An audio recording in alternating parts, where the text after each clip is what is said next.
Bonsoir à toutes et à tous et bienvenue dans le Club Pantio. J'espère que vous allez bien. Ça fait un petit moment qu'on ne s'était pas retrouvés ensemble sur Twitch pour parler de notre équipe de cœur, l'OGC Nice, qui a fait match nul au Moustoir hier après-midi, un but partout, un planning chargé. Forcément, on va parler du match, de ce qu'on a vu, de ce qu'on n'a pas vu malheureusement, des prestations individuelles. Et naturellement, la petite page Mercato en fin d'émission. Je salue toutes les personnes qui sont sur le chat. Je vais y arriver. Jérémy, Pilo, Romain, Oligal, bonsoir à tous. Forcément, qui dit émission dit invité de marque. J'ai l'honneur et le privilège. Est-ce qu'on est sur un retour? Je ne sais pas. D'accueillir Romain, alias Chouchou sur Twitter. Comment ça va, Romain? Ça va bien, hein, ça va et toi? C'est toujours des bonnes présentations quand même, hein. C'est voilà, C'est c'est la seule chose c'est sur la. travaillé ou pas? Oui, oui, oui. Avant l'émission, je me regarde dans la Euh, glace et je fais justement ça. Voilà, c'est le seul élément qualitatif de l'émission, donc on l'entretient avec le temps. Romain qui était au stade ce week-end. Est-ce que tu as passé un bon week-end breton? Oh, excellent, j'adore la Bretagne. Voilà, non, non, franchement, c'est super bien et le stade, j'ai vachement aimé, quoi. Voilà, c'est vraiment ce qu'on aurait dû faire. D'ailleurs, je l'ai tweeté, mais dans notre bon vieux stade, c'est ce qu'on aurait dû faire parce que ça donne un charme particulier et vraiment, j'ai bien aimé. J'ai même beaucoup aimé l'ambiance qu'il y avait et tout. Vraiment très sympathique, ces Bretons. Très bien. Internet est revenu, une intervention divine sans doute. C'est Flo qui est là ce soir. Comment ça va, Flo? Ça va et toi? Bah écoute très bien, ravi de vous avoir dans l'émission les gars. Et puis forcément le Club Pantio ne serait pas le Club Pantio s'il n'y avait pas un représentant de l'équipe adverse. Et c'est un retour cette fois-ci, encore un, celui de Hugo, alias Hugo Mosquito sur Twitter. Comment ça va Hugo? Exactement, salut à tous, merci pour l'invitation. Ça va très bien malgré la frustration du match d'hier.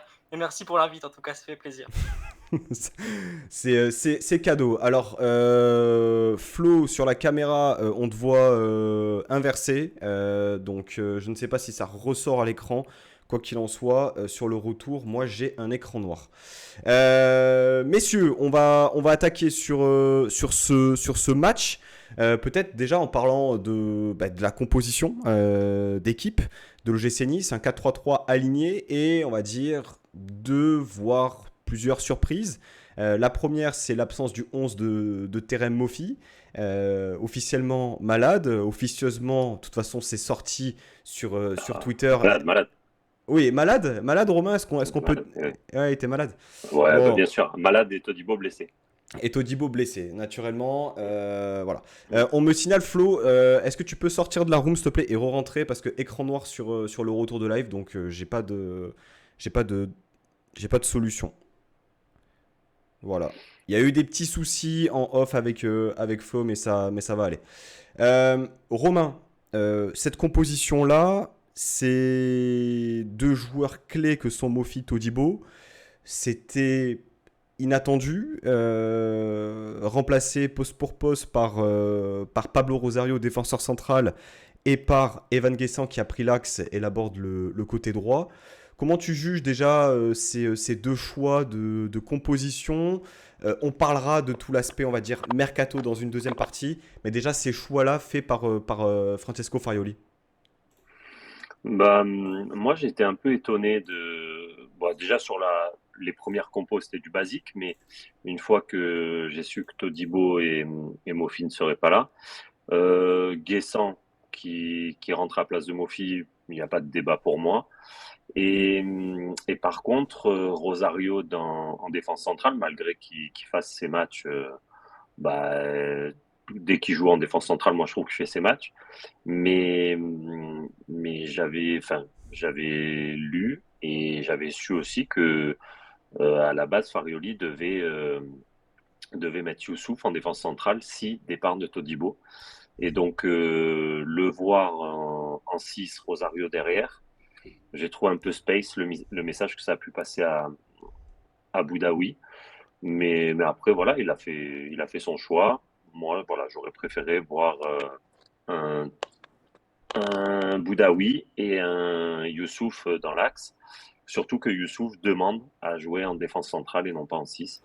Donc voilà, c'était un peu Enfin, j'étais un peu déçu là-dessus. Et aussi de Diop. J'aurais préféré voir, comme Digard l'avait fait, Laborde à gauche et Buonanni à droite. Voilà. Effectivement, et on peut pas dire qu'avec la prestation de Sofiane Diop, il est Mhm. réellement marqué des points. Tu as parlé de Youssouf, alors on en parlera effectivement dans la page, on va dire plutôt Mercato en deuxième partie, mais a priori c'est un joueur qui a été recruté l'hiver dernier pour jouer en défense centrale. Il a évolué en défense centrale, généralement dans une défense à 3, il a évolué au milieu de terrain. Est-ce que pour toi, déjà, Romain, on tease un peu la partie de tout à l'heure. Pour toi, c'est le remplaçant désigné en cas de départ de Todibo. Bah, après, c'est dur à dire parce que moi, je l'ai jamais trouvé très bon quand c'était dans une défense à 2. Enfin, une défense à 4, on va dire. Mais après, s'il s'entraîne toute la semaine pour jouer milieu défensif, c'est sûr que les repères, peut-être qu'il les a pas forcément. Mais, euh, mais écoute, moi, je serais d'avis de lui faire confiance en défense centrale et de voir ce que ça peut donner avec un Dante à côté. Quand on voit le boulot qu'il a fait avec Todibo dans certaines phases de jeu, etc., je pense que Youssouf, avec un gars comme Dante à côté, ça peut être pas mal. Mais, mais écoute, Farioli, en tout cas, ça se il y a deux avis là-dessus et je sais que dans le staff, il y en a qui l'aiment beaucoup en 6, dont Farioli, et il y en a d'autres qui préféreraient le voir en défense centrale, mais après l'entraîneur tranche, donc voilà, et Hmm. puis bon, on verra ce que ça donne, quoi. Est-ce que Flo, tu nous entends? Alors, tac, on ne t'entend pas, Flo. On ne t'entend pas, c'est dommage. Sort et Hero rentre, mais là, ça va être compliqué, comme ça. Messieurs, on va passer au match. Du coup, ce match nul, un but partout entre l'OGC Nice et le FC Lorient. Une ouverture du score de Evan Guessant et une égalisation à la 77e de Sirini Doucouré sur une erreur justement technique. On y reviendra de Youssouf Ndaychimier. Ce match rageant pour l'OGC Nice, mais un nul heureux, Hugo, pour le FC Lorient, qui, sans avoir réellement proposé quelque chose de flamboyant, si ce n'est même quelque chose de normal pour une équipe qui reçoit à domicile dans un stade à guichet fermé, en Ligue 1, après les bonnes choses entrevues l'an dernier, même contre nous, hein, on se rappelle notamment du match aller, où on avait pris un bouillon monstrueux en première mi-temps. Casper Ça Schmeichel, avait été une référence dans le jeu, oui. l'illustre Casper Schmeichel, ancien gardien de l'OGC Nice, avait sorti une belle partie. C'était peut-être son meilleur match chez nous. Et au retour aussi, j'ai le souvenir d'une première mi-temps maîtrisée techniquement. Alors, j'ai été très étonné à titre personnel, comme je te le disais en off, Hugo, d'avoir vu cette proposition du FC Lorient. Alors, est-ce que l'équipe est encore en rodage? Est-ce qu'il y a encore des joueurs à recruter, des joueurs qui n'ont pas été remplacés? Comment est-ce que tu vois et comment tu expliques cette prestation sortie par ton équipe? Le FC Lorient est chamboulé depuis le mois de janvier après les départs imprévus de Dango Ouattara et Terem Moffi. Maintenant, le souci qui se pose à nous désormais, c'est que une nouvelle saison a démarré et que donc de nouvelles ambitions en ont découlé. Ces ambitions, ce ne sont pas les supporters qui les ont décrétées, c'est Régis Lebris et le président Loïc Ferry après un épisode à l'intersaison sur lequel on aura peut-être l'occasion de revenir. Mais pour revenir justement sur le match, je n'explique pas non plus la qualité, on va dire, très très très médiocre de la prestation sur le plan offensif des Lorientais. Pour autant, ça rejoint quand même des lacunes qu'on a fait plus qu'apercevoir durant les 6 derniers mois de la saison 2022-2023. Et quand on nous a dit donc qu'on avait pour ambition de faire mieux qu'une 10e place, on s'attend à ce que même si le mercato n'est pas encore terminé, eh bien ces problèmes de ce type-là soient résolus à la deuxième journée. Et on a vu une incapacité à bien sortir le ballon, une incapacité à créer du danger avec des individualités qui ne sont pas au niveau. CF, Jean-Victor Makengo, Bamba Dieng, mais ça n'explique pas tout et Lorient doit faire mieux dans le jeu, même si on peut quand même se contenter d'une forme d'efficacité sur les rares occasions et de la fraîcheur apportée par les jeunes, Doucouré, Croupi, mais c'est pas suffisant quand on dit qu'on veut faire mieux que 10e. Et attention à ne pas être trop prétentieux non plus. Lorient reste un club de standing, pas nécessairement UP, on va dire. Alors, j'en profite que tu parles de Jean-Victor Makengo et de Bamba Dieng, parce que Nissar Zeta, que je salue et qui a fait le bon choix que de rester avec nous ce soir, nous demande ce que tu penses de Dieng depuis sa signature chez vous. On sait qu'il était en ballottage favorable pour nous rejoindre l'été dernier. Finalement, Lorient le récupère l'hiver dernier pour en faire le remplaçant de Terem Moffi. Quel est ton regard sur ces 6 premiers mois chez vous? Pour le moment, si on devait choisir un seul mot avant de développer, il n'y aurait pas d'autre choix que le terme d'échec, malheureusement pour lui et pour nous. Il est inexistant dans le jeu. Il n'arrive pas à peser sur les défenses. On l'a vu hier, c'est un constat factuel. Peu importe contre qui, il est toujours bloqué. On n'arrive pas à entrevoir ses qualités. Et quand il est en possession du ballon, il ne nous les montre pas non plus. Il n'est pas diablement efficace. Il ne se crée pas beaucoup d'occasions. Il a aussi une attitude très nonchalante. Pour autant, moi, je suis plutôt partisan de laisser du temps aux attaquants. Surtout à Lorient, quand on sait le poids, on va dire, de l'historique des numéros 9, hein, Aboubacar, Darcheville, Gamero, Gignac, Aliadière, Vairua. Mofi. Donc aujourd'hui, il n'est pas du tout sur les traces de ces joueurs-là. Et c'est embêtant quand on sait que très souvent à Lorient, le numéro 9, c'est la fer de lance de l'attaque, du projet de jeu. Et là, ce n'est pas vraiment le cas. Maintenant, moi, je pense qu'il faut instaurer une forme de concurrence. C'est sans doute le signal qui lui a été envoyé avec l'arrivée de Ayegun Tozin et des jeunes comme Junior Kroupi, Pablo Pagis qui poussent. Donc, à voir quels seront les choix du coach. Mais l'arrivée de Bamba Dieng, qui remplaçait un Terem Moffi stratosphérique, elle n'est pas du tout, mais alors pas du tout à la hauteur des attentes. Flo, tu es là? Il y a la vidéo. Est-ce qu'on t'entend? Tu m'entends ou pas? Ah oui, super. Flo, alors on était justement à cette analyse du début de match, du moins cette explication. Un nul rageant pour l'OGC Nice, malgré une prestation accomplie, voire très accomplie. Quand on regarde un peu le contenu des 2 matchs par rapport à celui de Lille ainsi que celui de Lorient, c'est un peu le jour et la nuit. Comment est-ce que tu analyses ce match? On voit qu'il y a énormément de regrets dans les commentaires sur les réseaux sociaux, forcément. Maintenant, deuxième journée, sortir un match comme celui-ci, sans 2 de tes joueurs cadres que sont Todibo et Mofi, comment est-ce que tu l'analyses? J'ai vu un élan de positivisme sur ton compte Twitter, ça m'a ravi. Qu'est-ce que tu en penses? Alors, juste, tiens, je voulais intervenir parce que j'ai entendu ta première question pour Romain sur le cas Youssouf. Ouais. Et moi, j'aimerais juste rebondir là-dessus, ça va prendre 30 secondes. Mais il faut savoir que Farioli, lorsqu'on est en phase défensive, il aime bien avoir ce numéro 6 qui vient coulissant de ses 2 centraux. Et qu'avec Hicham Boudaoui, tout simplement, c'est le genre de profil où ce n'est pas possible. Parce que même s'il va t'apporter beaucoup plus de technique et de facilité à ressortir les ballons, en phase défensive, il n'aura pas cet aspect tactique de pouvoir venir coulissant entre les 2 centraux. Donc c'est pour ça aussi que actuellement, on va dire la piste Youssouf à ce poste, c'est celle que Farioli préfère. Maintenant, il ne faut pas oublier que si Boudaoui n'avait pas autant de pépins physiques, peut-être que Farioli, dès le début de saison, il aurait tout simplement tourné sa tactique et son système et son animation défensive autrement. Le fait qu'actuellement Youssouf joue en 6, c'est simplement et uniquement, entre guillemets, la faute de Boudaoui qui est tout le temps blessé. Voilà, donc quand j'en vois certains qui se déchaînent sur Youssouf, voilà, et encore, je trouve qu'il remplit bien les fonctions. Mais... Flo, pour moi, le débat existe à partir du moment où tu as un bloc haut et que tu es à 60% de possession de balle. C'est-à-dire que si tu as le ballon, tu dois avoir une rampe de lancement qui soit beaucoup plus appropriée par rapport au match que tu es en train de mener. Pour moi, c'était une affaire de momentum. C'est-à-dire que le choix de Youssouf en numéro 6, je l'entends, même si on connaît ses qualités, on connaît ses défauts. Maintenant, sur ce match-là, de savoir que Youssouf a fait 90 minutes à un poste numéro 6, alors que tu as le ballon, tu dois gagner ce match 4-0 sans faire offense à Lorient, mais ce match, tu dois le gagner 4-0 sans broncher.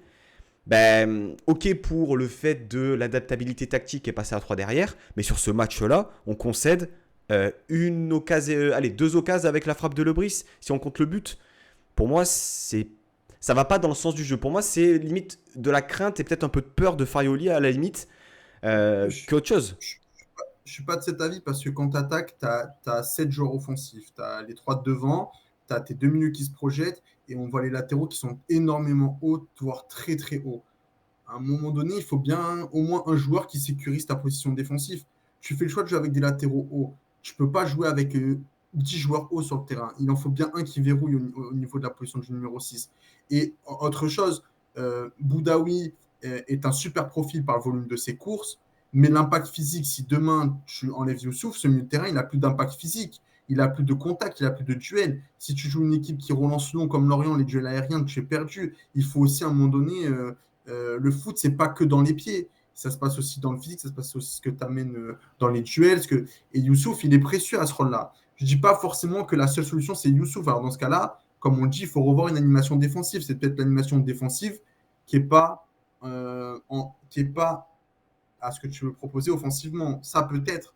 Mais en attendant, dans ce que propose Farioli sur le plan défensif, je trouve ça assez logique comme choix de mettre Youssouf.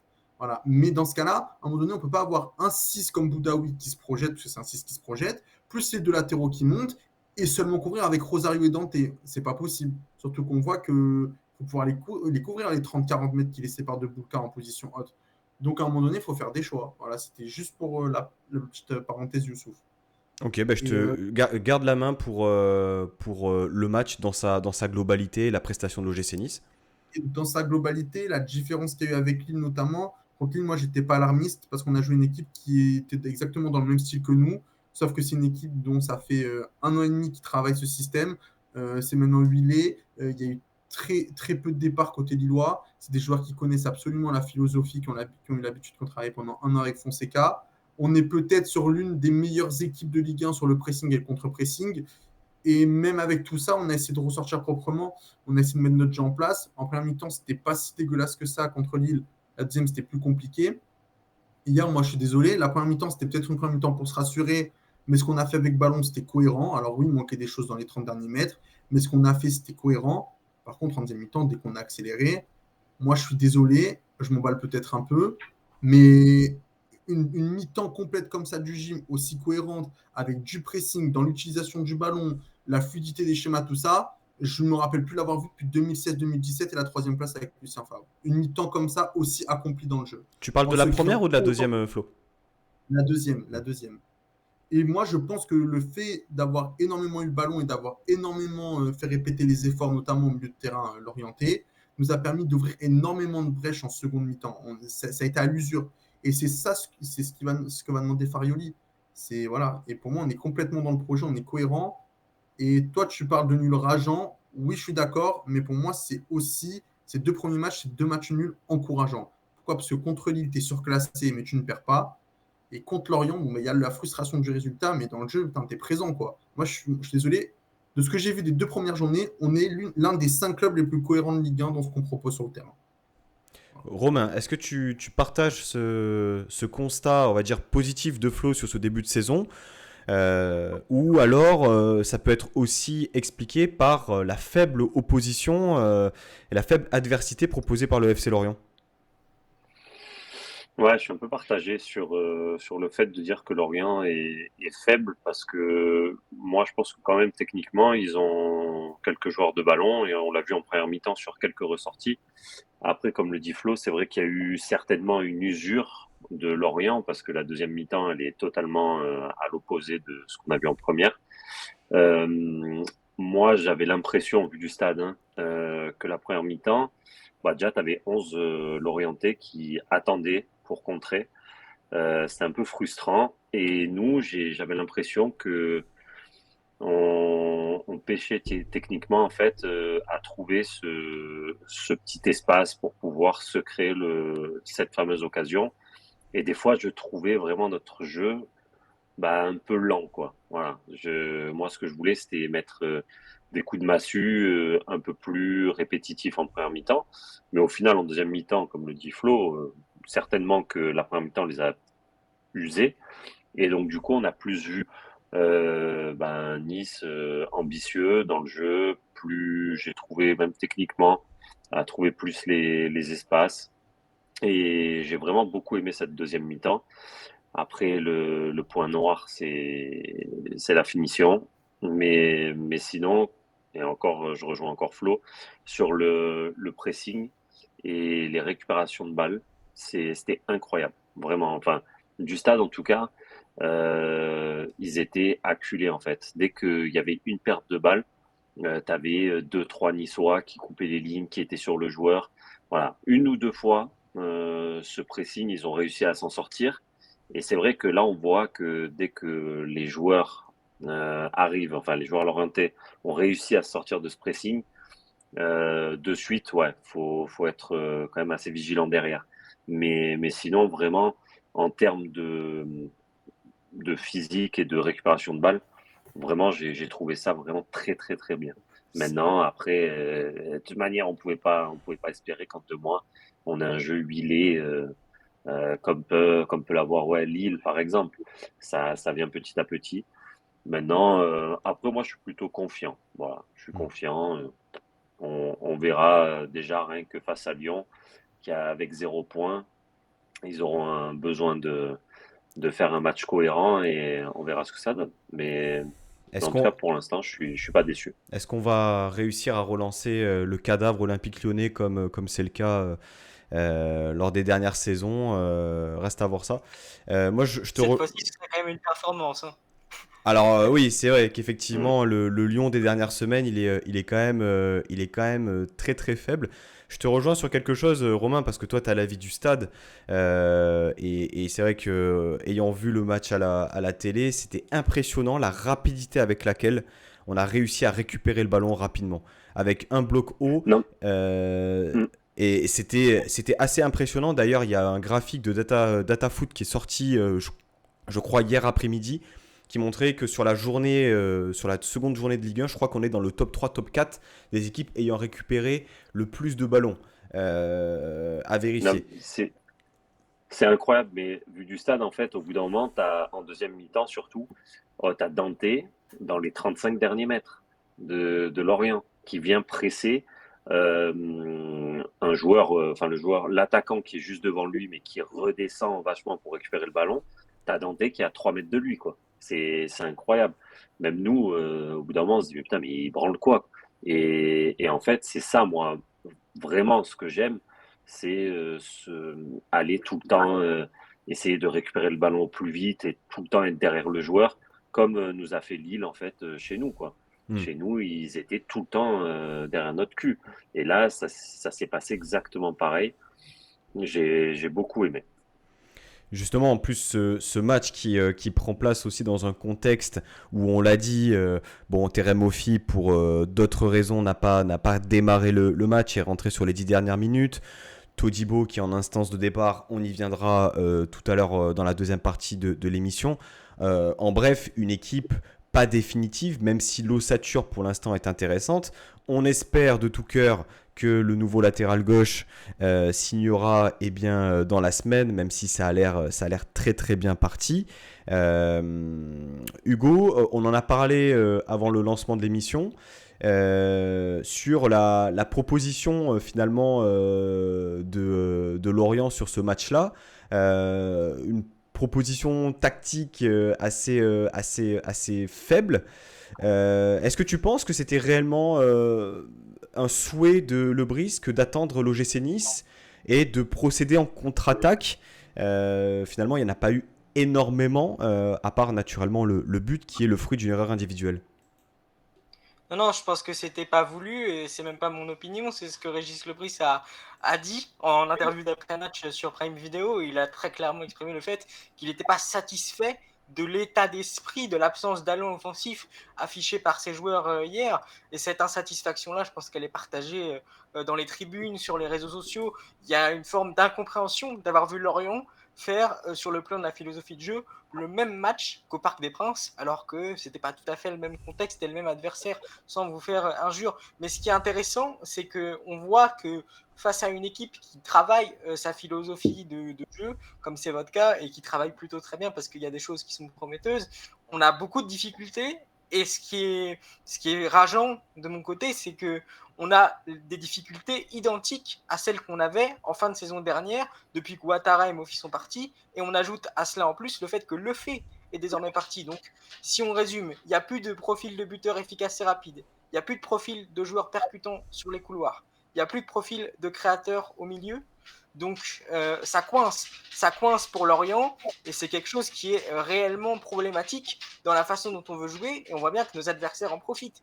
C'est-à-dire que j'ai pas envie d'être offensant avec les joueurs parce que c'est que la deuxième journée, parce qu'il y a des difficultés internes, parce qu'il y a des choses qui sont pas réglées, alors qu'on nous promettait que ça allait l'être. Mais hier, Nice a pu faire un match de préparation, pas dans le sens de l'intensité qu'il n'y en avait pas, etc., mais préparation dans le sens où on vous a laissé dérouler votre palette. C'est ce que Romain a dit, c'est-à-dire que j'étais pas au stade de mon côté, mais je pense que vu du stade, effectivement, il y avait, comme il l'a dit, cette idée que Nice a fait quelque chose d'assez impressionnant dans la hauteur des joueurs, la capacité à tenir le ballon.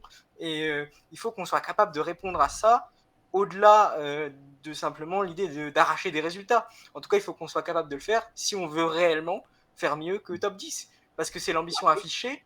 C'est l'ambition affichée dans le sens où Le Brice a dit on se doit de faire mieux quand il est resté, quand il a annoncé qu'il restait. Donc à partir de ce moment-là, quelque part, on se met une pression sur nous-mêmes qui est forte.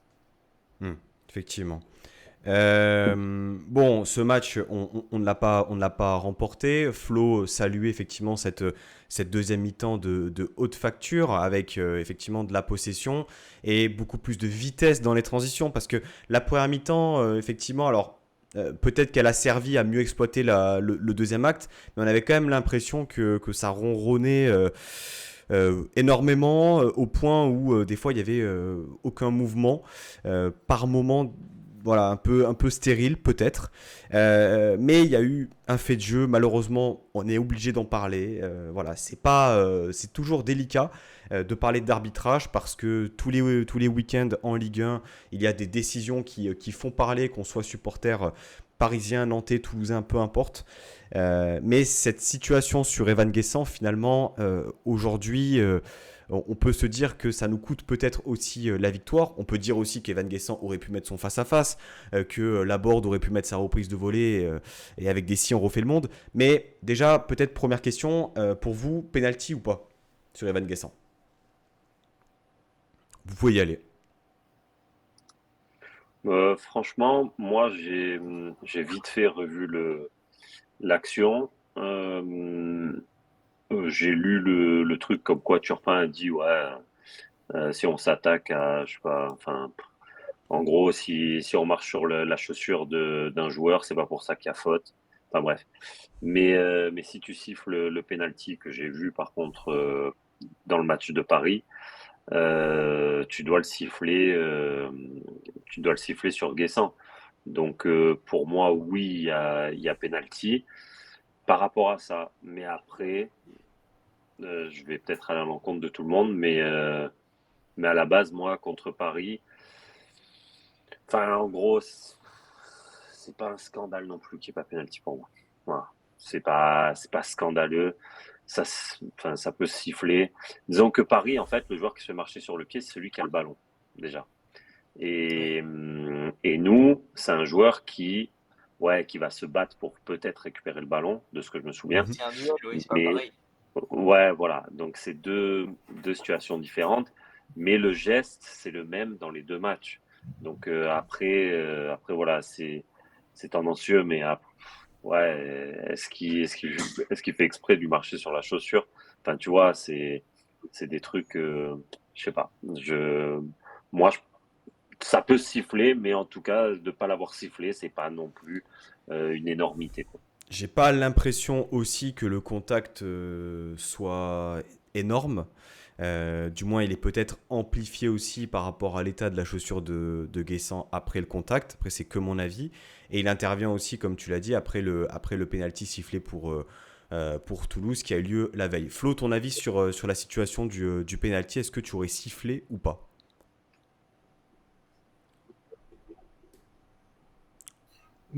Moi, si c'est exactement le même cas comme a dit Romain du match PSG-Toulouse, dans ce cas-là, oui, je le siffle aussi à Nice.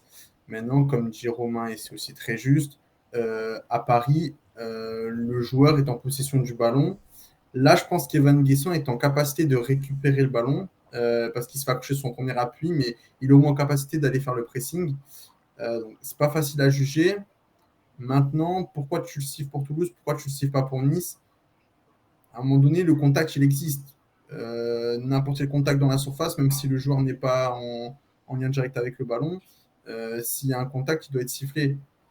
Et là, ben, le contact, il a lieu. La semelle, elle est arrachée. Donc pour moi, c'est penalty. Alors je ne dis pas qu'il est facile à siffler parce qu'il n'est pas forcément dans l'esprit du jeu. Mais il y a une semelle arrachée, c'est dans la surface. La loi du foot dit bien que si, par exemple, il y a un ballon qui est à l'opposé dans l'autre surface, mais qu'il y a un joueur qui met un coup de tête à un autre joueur dans la surface de réparation, il y a penalty. Donc là, on est exactement sur quelque chose, pas de similaire, parce que ce n'est pas une attaque physique, mais il y a un contact dans la surface, il y a bien une semelle arrachée. Pour moi, c'est penalty. Lou Payassou nous dit le match du PSG influence la décision pour le péno, mais si c'était un défenseur de Nice qui fait la faute sur un attaquant, on dit tous qu'il n'y a pas péno. Je rejoins assez cet avis-là et j'ai même envie, alors attention, je vais m'attirer peut-être les foot de certains, mais si on siffle le penalty de la même situation que celle de Sanson contre nous, là je parle du match de Lille, on crie au scandale. Mais bon, ça ce n'est que mon avis. Hugo, ton avis peut-être sur la situation du penalty et la situation aussi de la faute ou pas sur le portier suisse Mvogo. Je vais essayer de faire la synthèse de ce qu'ont pu dire Romain et Flo. Moi, ce que je pense, c'est qu'on n'est pas dans un débat partisan, savoir si il y aurait dû avoir un penalty contre Lorient ou un penalty pour Nice. Je pense que le souci sur cette interprétation de l'arbitre, c'est qu'on est dans un cadre d'équité sportive, d'harmonisation des prises de décision. Et comme vous l'avez dit, si Toulouse a eu un penalty pour une situation quasi identique, à quelques différences près qui font justement la différence, bah, si Toulouse a eu ce penalty-là, il faut le donner à Nice. Mais en revanche, sur l'action en elle-même, je ne suis pas persuadé que le fait qu'il n'y ait pas eu penalty soit un scandale. Et je trouve que l'arbitre a plutôt bien tenu son match, ou en tout cas avec une certaine cohérence dans l'idée de laisser jouer par rapport aux nouvelles directives qui ont été données par la direction technique nationale. Mais ce que je voulais dire aussi, c'est que j'ai lu des supporters lorientais expliquer qu'il y avait une faute sur Ivo Mvogo, sur le but de Evan Guessant. Et honnêtement, c'est un peu chercher midi à 14h. On est dans une surface de réparation et pourtant je ne suis pas partisan d'un football très brutal, mais ce que je veux dire, c'est que si on siffle faute là, c'est un peu la porte ouverte à toutes les fenêtres, entre guillemets. Et pour moi, il n'y a pas eu de décision inappropriée dans ce match, bien qu'elles fassent matière à débat. Mais pour moi, elles font plus matière à débat dans le sens où on a du mal à voir où veulent aller les arbitres dans le sens de la Ligue 1 de façon plus générale. Et ce qu'il faut rappeler, parce qu'on est en début de saison, c'est qu'il y aura des injustices et des coups du sort plus favorables pour nos deux clubs à d'autres moments de la saison. Ça, c'est sûr, c'est la vie du foot. Tu parles beaucoup tu as parlé de cohérence, Hugo, et c'est un mot qui ressort énormément par rapport à la situation d'hier et même de manière générale. Mais est-ce que c'est possible de faire preuve de cohérence dans les décisions arbitrales? Enfin, je veux dire, les situations sont tellement singulières entre elles que il m'apparaît quand même extrêmement compliqué de faire cohérence au possible entre tous les arbitres. C'est-à-dire que tu ne prends pas en compte la sensibilité de l'arbitre, tu ne prends pas en compte le momentum du match, tu ne prends pas en compte l'état de fatigue des joueurs, le fait qu'il y ait peut-être des exclus. Pour moi, c'est pas possible de faire preuve de cohérence parce que sur une même action, une action A identique et une action B identique ne s'inscrit pas du tout dans le même état, quoi. Enfin, je suis d'accord avec toi, plein de choses. Ce que je voulais dire par là, c'est que quand on regarde des matchs de première ligue à la suite, par exemple, sur une même journée de championnat, on a le sentiment qu'il y a un arbitrage qui suit quand même globalement une ligne directrice. Alors oui, tu as utilisé le bon terme, il y a des sensibilités différentes.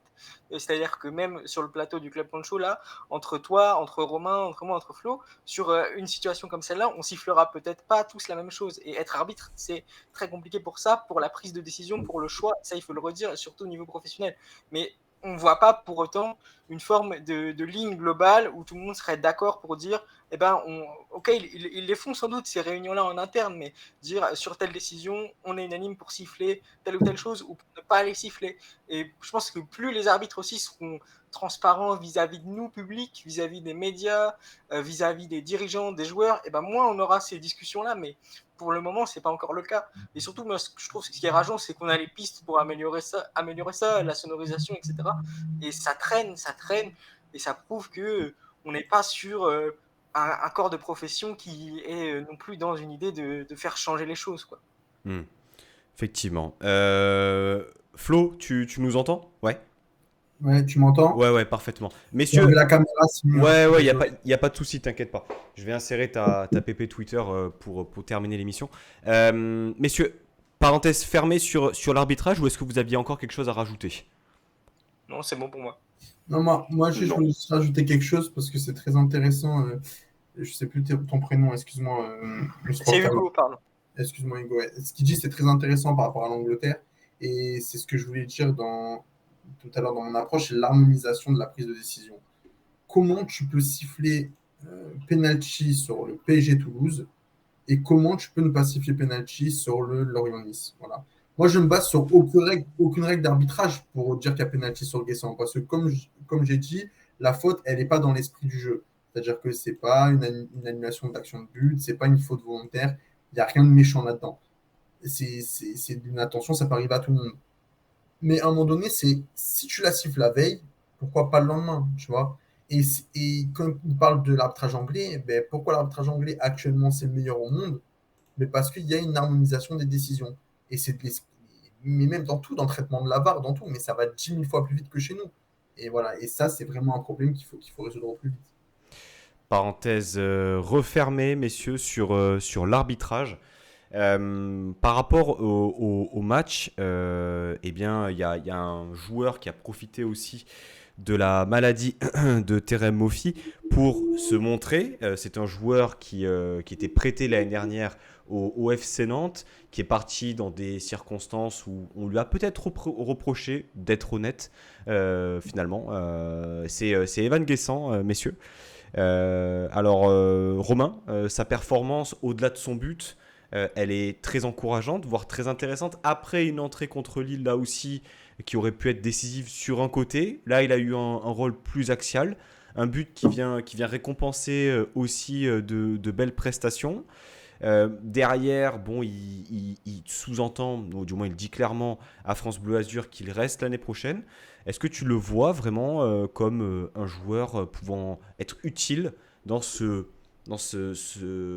groupe de 16, 17, 18 joueurs compétitifs que l'on doit avoir pour être européen à la fin de saison? Oh bah, déjà, moi, je l'ai souvent défoncé, Guessant. Je Et là, confirme. il me fait mentir, donc tant mieux. Ouais, mais il me fait mentir, tant mieux. Ne serait-ce que par ces matchs de prépa qu'il a pu faire. Et là, le match qui nous a sorti contre Lorient, bon, Lille, même s'il est volontaire et tout, bon, il n'est pas rentré longtemps, enfin, je suis quand même un petit peu, mais bon, il a joué sur un côté. Mais là, je l'ai trouvé franchement très précieux. Il s'est pris des sacs hein, dans son dos hein, quand même. Hein. Donc voilà, mais je l'ai trouvé techniquement plutôt à l'aise parce que j'ai pas revu l'action, hein, mais sur l'action de son face à face, je pense que le contrôle il est plutôt pas mal quoi. Donc Et même en première mi-temps, je ne sais pas si tu vois l'action, il réceptionne un ballon aérien, il se l'amène, ensuite le défenseur envoie le ballon en oui, corner, il te fait un ouais, ouais. contrôle, mais Mhm. techniquement parfait quoi. Ouais, non, mais vraiment, je suis agréablement surpris. Je pense que son année à Nantes, ouais, elle a fait pas mal mûrir et puis il a dû progresser quand même dans le jeu, etc. Et au-delà de dire c'est une alternative, etc. Moi, je pense que c'est une vraie concurrence à Mofi et que si Mofi on le recrute pas 30 millions, je pense qu'il y a beaucoup de supporters qui se poseraient quand même la question à savoir qui on met contre Lyon quoi. Parce que moi, je suis désolé, mais Mofi depuis le début des matchs de prépa, bah j'y arrive pas. Voilà, j'y arrive pas et j'espère qu'il va se remettre à l'endroit.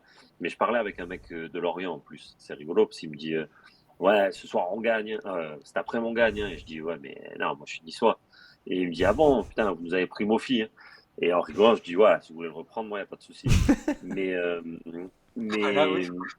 mais ouais, mais et donc du coup, bon, on a rigolé là-dessus, on a parlé vite fait. Mais pour moi, je pense qu'il va avoir et j'espère encore une fois me tromper. Je suis juste un petit mec comme ça qui va au stade de temps en temps, quoi. Mais mais pour moi, avec le jeu de Farioli, ça va être plus compliqué. Parce que je ne le vois pas, moi, un mec comme Mofi, je ne le vois pas faire les deux enchaînements dont on a parlé juste avant, Pancho. Je ne le vois pas faire ça, Mofi. C'est Voilà, pas son style de jeu. dans ce, C'est clairement pas son style de carrément, jeu. Mais carrément. Mais contre des équipes comme Lorient, tu n'auras jamais des ballons en profondeur. Mais ça Donc, rejoint, il va me servir à quoi dans ce exactement genre de match? le sujet qu'on évoquait après le match de Braga, Romain, à savoir qu'est-ce qu'on attend de Mofi. Parce qu'il a été recruté en grande pompe pour être le transfert le plus coûteux de l'histoire de l'OGC Nice. Ça, c'est un détail, mais il faut quand même le prendre en considération, mine de rien. Pour que au final, bon, voilà, il ait ses qualités, mais également ses défauts. J'ai l'impression que voilà, c'est encore un jeune joueur et il se doit de mûrir, mais s'il veut. Non, Pancho, Guessant, c'est un jeune joueur. Mofi, putain, combien de saisons il a en Ligue 1? Combien de C'est saisons sa il a 3 chez quatrième vous? saison. Là. 3 Il est arrivé chez nous. Il a 23-24 ans, arrivé- Romain, c'est un jeune joueur. Hein.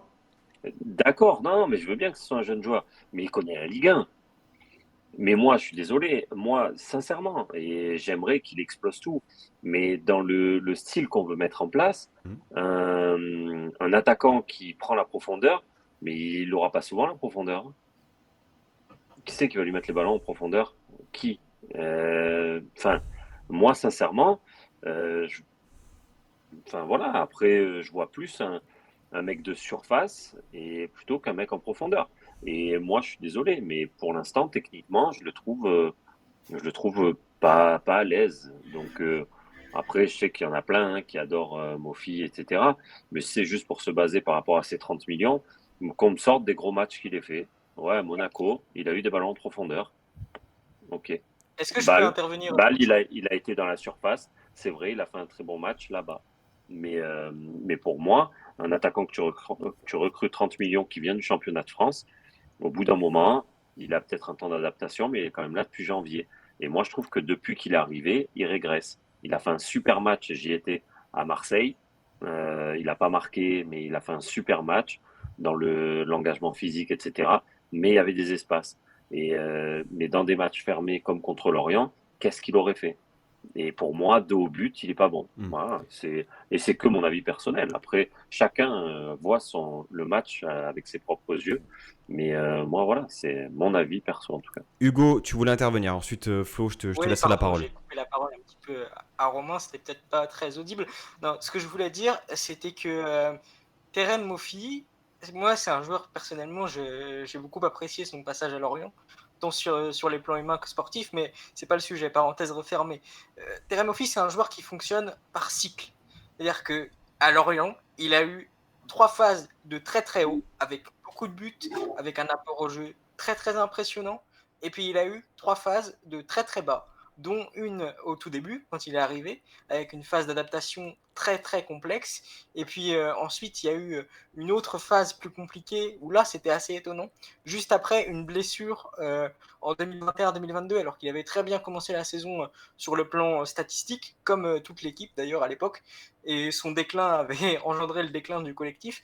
Mais ce que je veux dire par là, sans tourner autour du pot, c'est que Mofi, pour le moment, sa marge de progression, elle est dans la régularité et dans, je pense, le fait de franchir un cap sur le plan mental, parce que c'est un joueur qui doit quand même assumer beaucoup de responsabilités. C'est le transfert le plus cher chez vous, mais ça l'était aussi chez nous. Et on a le sentiment qu'à chaque fois, il y a eu quand même une petite phase un peu de digestion. C'est un gars qui n'était pas forcément programmé. Hein. Il est quand même parti faire des essais en Lituanie, etc. Ensuite, il va dans le championnat belge, il explose. Ensuite, il explose à Lorient. Il part d'une façon un peu imprévue, peut-être qu'on y reviendra, mais c'était quand même un peu fou cette histoire. Est-ce que c'était Nice? Est-ce que c'était Marseille? Est-ce qu'il allait rester à Lorient? Vous voyez, enfin, typiquement, je ne sais pas les infos que vous avez, mais le coup d'être malade hier, il a fait quasiment la même chose, entre guillemets, sur des matchs sur un match contre Rennes, juste avant de partir. Alors oui, c'était sans doute pour protéger son transfert, mais il y avait ce même flou-là, et je pense que c'est un garçon qui, de par son parcours, de par toute la pression qu'on peut lui mettre dans différents contextes, a parfois du mal à supporter le poids de tout ça, et c'est normal parce que on oublie que c'est un peu une des seules contraintes, mais une grosse contrainte du métier de footballeur professionnel. mais Terem Moffi, il a une marge de progression là-dessus sur le plan mental. Et après, d'un point de vue tactique, c'est clair que Moffi, c'est pas un joueur qui est apte à être la plaque tournante d'une équipe sur le jeu de haut but. Ça, c'est sûr. C'est un joueur de profondeur, Moffi. Voilà, c'était mon opinion. On l'a pas dit explicitement, alors je sais qu'il y en a beaucoup qui ont vu ça sur Twitter puisque c'est sorti. Si Terem Moffi n'a pas démarré contre Lorient, c'est pas parce qu'il était malade, c'est parce qu'il est arrivé en retard à la causerie d'avant-match. Voilà, donc c'est une sanction puisque c'est sorti sur Twitter, on le dit ici. Et c'est pas la causerie. C'est pas la causerie. Non, c'est à la balade. À la balade. Bon. En tout cas, peut-être un petit mot là-dessus, Flo, sur Terem Moffi et sur la décision du club et de sans doute Farioli de l'avoir écarté du 11 sur ce match-là. Ouais, alors déjà, je vais y aller chronologiquement, mais Vas-y. tout ça pour commencer, son transfert déjà cet hiver. Moi, je faisais partie de ceux qui étaient très pessimistes et qui préféraient débourser une somme inférieure, mais plutôt attirer un Eli Wahi. Voilà, déjà pour commencer, parce qu'il avait une palette qui à l'époque me semblait beaucoup plus large. Alors voilà, le Moffi, on le sait, c'est fait pour un foot de transition, pas pour un foot de possession. Quand je vois Lens faire le coup Eli Wahi, je me ronge encore 2 fois plus les ongles. Ça, c'est la parenthèse fermée de cet hiver. La deuxième problème, c'est peut-être aussi de faire ton transfert historique dans la période peut-être la plus floue de ton club. C'est-à-dire que tu ne sais pas si ce recrutement à 30 millions, en fait, tu investis 30 millions dans quelqu'un, dans un joueur, où tu ne sais pas si le coach qui va l'utiliser sera ton coach de la saison prochaine. Tu ne sais pas si le coach qui va l'utiliser est là pour 2 mois, 3 mois, 15 jours. Tu sors ces 30 millions à un moment où tu les prends et tu les jettes par la fenêtre. Ce qui ne veut pas dire que l'achat de Moffi est inutile. Ça veut juste dire que je trouve que cet achat est disproportionné au moment où tu as zéro certitude sur le projet de jeu de ton futur coach, sur le projet de ton club tout court. Donc je trouve le timing catastrophique pour ce genre d'achat. Ça, c'était pour la petite parenthèse, l'achat de Moffi. Maintenant, on a appris Terem Moffi avec ses qualités et ses défauts. Quand Hugo parle de régularité, je suis tout à fait d'accord avec lui. Il a eu ses cycles à Lorient pour avoir un peu suivi, un peu m'être renseigné sur le joueur avant son arrivée. Mais par contre, là où je ne suis pas du tout d'accord avec lui, c'est que la régularité, digérer un transfert et la confiance ne fait pas élargir la palette d'un joueur. Ce que je veux dire, c'est que Moffi, il sait prendre la profondeur, être puissant, finir. Être en confiance et digérer un transfert et être dans un bon cycle ne va pas le faire savoir jouer de haut but, en remise, conserver des ballons, éliminer des joueurs. Et toute cette palette-là, malheureusement, Moffi ne l'a pas. Et ça, c'est pas le fait de le digérer ou de. C'est une certitude. Autre chose. Mais s'il est bien mentalement, excuse-moi de te couper, ce que je voulais dire, c'est juste que s'il est bien mentalement, ça aide plus facilement à progresser. Bien sûr qu'il ne va pas devenir un remiseur monstrueux de haut but, mais je pense que du fait d'être peut-être un peu déstabilisé par tout ça, ou pas, peut-être que, j'en sais rien, je ne suis pas son agent, hein, bien sûr, mais le fait sans doute que le transfert il ait eu un certain poids, ça l'aide sans doute pas à améliorer des points qui pourraient vous aider vous. Et s'il était dans une autre configuration mentale, ça irait mieux sans doute. Je suis d'accord avec toi, Hugo, mais ce n'est pas le fait d'aller mieux digérer un transfert et d'être mieux mentalement qui va faire qu'il va réaliser des choses qu'il n'est pas capable de faire parce que ce n'est pas dans sa palette. C'est juste non, bien sûr, c'est pas ça qui va faire la différence, c'est sûr. Ouais, voilà, c'est juste ça, tu vois. Je suis d'accord avec toi sur le fait que ça peut lui permettre de planter plus de buts, de réaliser des gestes qu'il n'est pas capable de. Enfin, pas capable, mais qui va réaliser des gestes plus improbables qu'il est capable de réaliser au quotidien. Mais il va plus d'efficacité, mais pas une progression sur sa palette. Voilà, ce que je veux dire, c'est que ça ne va pas faire de lui un joueur qui vient décrocher à 40 mètres du but et qui vient réorienter le jeu. C'est ça que je veux dire.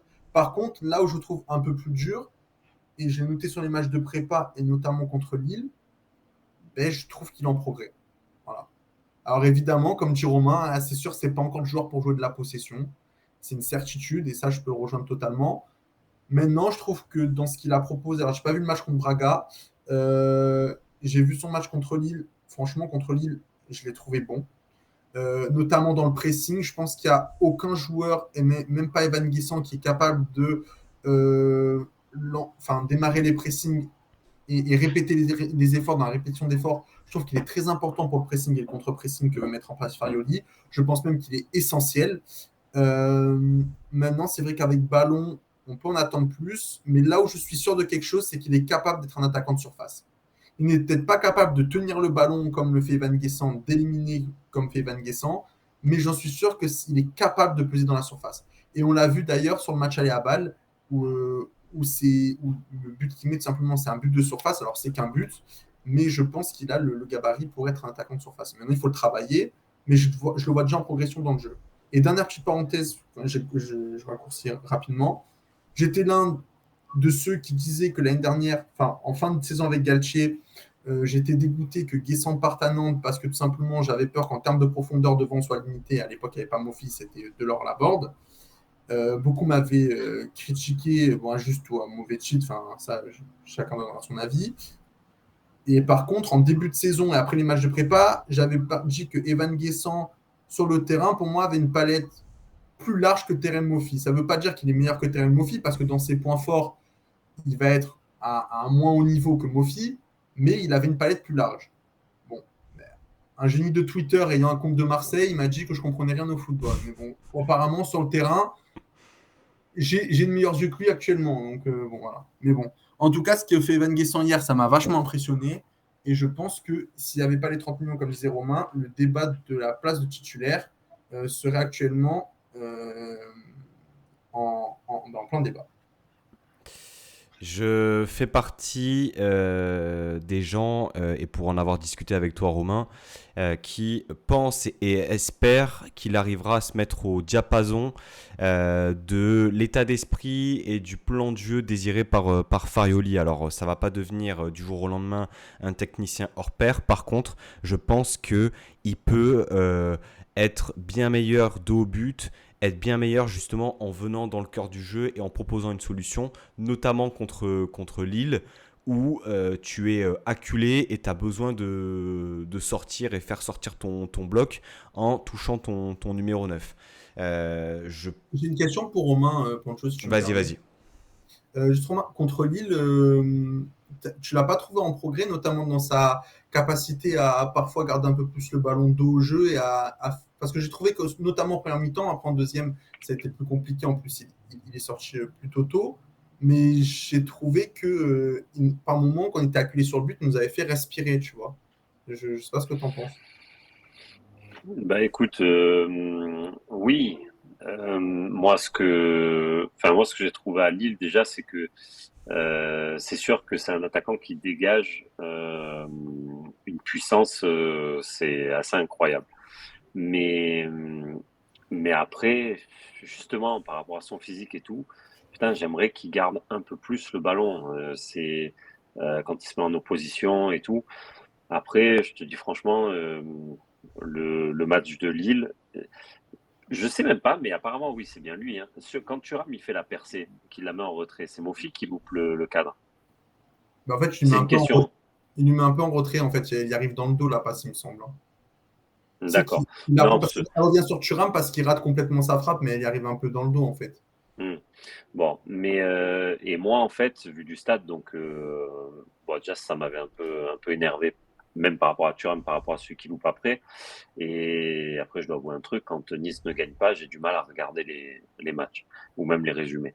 Mais ça pour dire que oui, peut-être qu'il est en progrès et tout, mais moi j'en attends tellement plus, j'en attends tellement plus. Ah, je suis d'accord. C'est donc oui, il délivre une superbe passe à la board.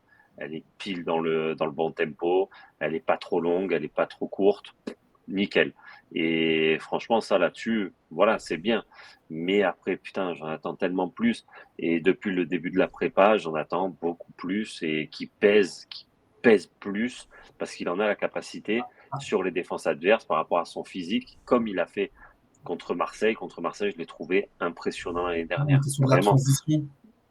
Ouais, je sais. Le Mais football de après, il Lorient. avait quand même, ouais, mais il avait quand même un mec comme Gigot derrière lui.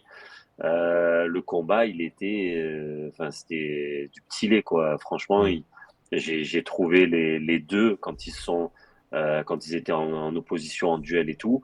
Mais ce Gigot, c'est une belle masse, hein, quand même, hein. Mais Mofi, justement, voilà, il a pu jouer de son physique. Et j'aimerais tellement que, voilà, ça se répète et que les joueurs ne soient pas. Enfin, moi, personnellement, je trouve que les défenseurs lui prennent trop vite le ballon quand il est dos au but. Il Voilà. doit faire mieux avec sa carcasse, je suis d'accord. Hmm. Mais est-ce Ouais, qu'après, voilà, c'est juste ça. Messieurs, si on devait on va peut-être, si on veut parler de tout, c'est un débat qui est très intéressant, d'autant plus que il va mettre un triplé dimanche soir contre Lyon, donc Mais j'espère. Même un quadruplé, hein, franchement. donc voilà. est-ce qu'il commencera titulaire contre Lyon après le match de Guessant? Moi, je pense qu'il Moi, sera je pense que titulaire. oui. Il sera titulaire. Ah ouais? Ouais, Ouais. parce que tu le mets pas titulaire, Guessant, il s'attend à être dans la rotation. Mofi, c'est un joueur important de l'effectif. Et je pense que si tu ne le mets pas titulaire contre Lyon, en plus de l'avoir puni, certes, il Par mérite contre, sa punition, ce qu'on peut mais souligner, c'est le courage de Farioli avec le statut d'un joueur Merci. et le montant qu'il y a derrière. mm, Il faut avoir une sacrée paire de voilà pour le mettre sur le banc pour 5 minutes de retard avec tout ce qui enjambe derrière. Et je pense même que il y a eu peut-être dans le passé, sans doute récent, des moments où on a vu des joueurs dans ce type-là qui n'ont pas commencé le match sans pour autant qu'on sache réellement pourquoi. Alors après, c'est le jeu aussi des informations, mais en tout cas, je te rejoins totalement Flo là-dessus.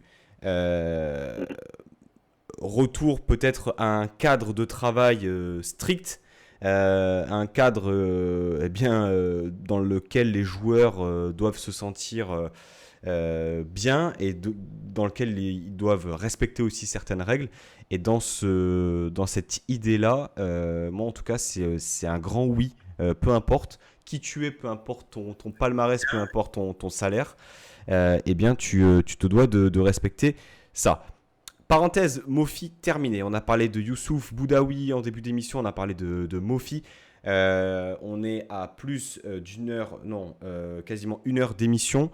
Romain, est-ce qu'il y a un sujet, une performance positive ou négative que tu souhaiterais mettre en avant ce soir?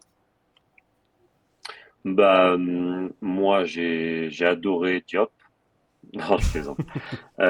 Non, j'ai adoré Barr. Je l'ai trouvé bon, Le même grand pont, très bon. Hein, ouais, franchement, incroyable. hein, ouais, ouais. Et puis même dans ses centres, je crois qu'il en a foiré qu'un. Mais après la charnière, je l'ai pas trouvé dégueulasse. Et et après l'entrée de Buonanni que j'ai trouvé super super intéressante. Voilà. Mais sinon, voilà, dans mes tops. Ok. Flo, des joueurs dont on n'a Et pas. Thuram, pardon. Thuram. Ouais, Thuram Sanson, pardon, mais c'est voilà. Mais Thuram, je l'ai trouvé très très très bon. Flo, à ton tour, un sujet, alors pas forcément une performance, mais quelque chose qu'on n'a pas évoqué que tu souhaiterais mettre en avant ce soir. Alors moi, il y a quelque chose que j'aimerais mettre en avant, et ce qui pourrait peut-être aussi expliquer le départ de Jordan Lotomba, c'est l'utilisation des latéraux de Farioli, qui est l'utilisation des latéraux de nouvelle génération, et qui étonnamment convient extrêmement bien à Melvin Barr. C'est le fait de réaxer les latéraux et avoir des latéraux qui jouent intérieurs. C'est-à-dire qu'on voit un Youssef Attal beaucoup plus rentrer dans le jeu, des fois même par moment en phase de possession, ça m'a marqué, mais en numéro 6. Voir de Melvin Barr aussi rentrer intérieur et participer, il sait très bien le faire et je suis énormément surpris aussi dans le cœur du jeu. Et ils ont aussi par moments cette faculté à devoir aller déborder. Et cette patte-là, ça me fait penser, alors toute proportion gardée, mais ça me fait penser au Arsenal de Mikel Arteta. C'est exactement la même chose avec Zinchenko et Ben White qui rentrent très souvent intérieur et ça permet de libérer les ailiers. Et quand je penche à droite et à gauche, on va coller la ligne et ainsi de suite. Et je pense qu'aujourd'hui, Jordan Lotomba, en fait, évidemment que peut-être qu'actuellement, Jordan Lotomba est dans la même forme que Youssef Attal et qu'il est capable de prendre ce côté et de faire des choses, mais a-t-il la palette pour jouer ce rôle de latéral un peu intérieur? Je pense pas. Et ça, c'est quelque chose qui me plaît beaucoup. parce qu'en fait, je vois mon OGC Nice avec des traits de similitude du Sao Solo de De Zerbi, avec du trait de similitude du Arsenal d'Arteta. Encore une fois, je ne parle pas dans l'exécution encore, évidemment, on parle de clubs qui sont très loin de nous, mais je parle en termes d'idées. Euh, et moi, rien que pour ça, et de ce que je vois depuis un mois se mettre en place, je peux vous dire une chose, c'est qu'on a énormément, mais énormément de chance d'avoir Francesco Farioli à l'OGC Nice aujourd'hui. Et alors, je sais que ça fait beaucoup de positifs en une soirée et pour 2 journées, mais moi, je pense que l'avenir à l'OGC Nice annonce radieux. Et je pense que toutes ces années où on a souffert d'irrégularités, de, de, D'incompétence, peut-être. ouais, d'incompétence et d'être tellement focalisé sur un résultat en ne pensant plus au jeu, parce qu'on voulait arriver direct de A à Z, mais sans construire vraiment quelque chose, et bien pour moi, là, c'est fini. Et, euh, et vraiment, enfin, je pense qu'on se rendra plus tard. Il y en a qui n'ont pas encore ouvert les yeux, qui regardent encore l'image comme Gilbert Montagnier, mais je pense vraiment que quand ils ouvriront les yeux et qu'ils brancheront leur télé, ils verront dans 6, 7, 8 matchs la chance qu'on a actuellement d'avoir à l'OGC Nice Francesco Barioli. Parce que quand je vois des mecs comme Melvin Barr progresser, quand je vois un mec comme Youssef Attal qui arrive maintenant à jouer intérieur alors que c'est un joueur qui débordait, quand je vois il y a la progression des joueurs, elles ne trompent pas. Quand je vois un Kefren Turam qui arrive à être consistant sur 90 minutes et faire 55 minutes consistant contre lui, l'histoire parce qu'il est un jeune, mais il est consistant dans ses matchs. Il est intéressant, le garçon. Quand je vois l'utilisation d'un Morgan Sanson, franchement, je peux que croire à cette équipe et je peux que croire en ce coach. Et j'ai hâte déjà de retrouver mon OGC Nice dimanche. Et franchement, je vous le dis, ben, depuis la saison phare 2016-2017, j'ai pas été autant, j'ai pas autant pris mon pied devant un match comme j'ai pu prendre pied devant la deuxième mi-temps de l'OGC Nice contre Lorient. Et pour moi, elle est de très très bon augure. Et, euh, et on a fait mieux que le PSG de Luis Enrique contre une équipe qui a joué de la même façon. Donc voilà, moi je crois beaucoup en cette équipe, je crois beaucoup en Farioli et je crois beaucoup en ce nouveau projet. On va tous pleurer là, Flo. Là, c'est trop beau là ce que tu viens de nous Ah sortir. mais moi ce coach, je suis amoureux de ce coach, je vous le dis. C'est Euh, beau l'espoir. Ouais, oui, c'est ça. Avant de passer, parce que tu as teasé un peu Atal Lotomba, Hugo, sur la Oui. prestation globale des deux équipes, du côté Lorient, est-ce que tu as des choses à mettre en avant, soit positivement, soit négativement, et de manière générale, est-ce qu'il y a des joueurs qui t'ont plu côté niçois? Je vais commencer côté Lorientais. Alors, on peut se dire, et c'est vrai que c'est compliqué de saluer des prestations individuelles dans le marasme collectif Un et Vogo. le néant offensif qu'on a vu hier. Mais j'ai quand même deux choses à souligner. La première, c'est la bonne prestation, la très très bonne prestation de Julien Ponceau, qui a une place à prendre au milieu de terrain dans le rôle d'un créatif qu'occupait Enzo Lefebvre.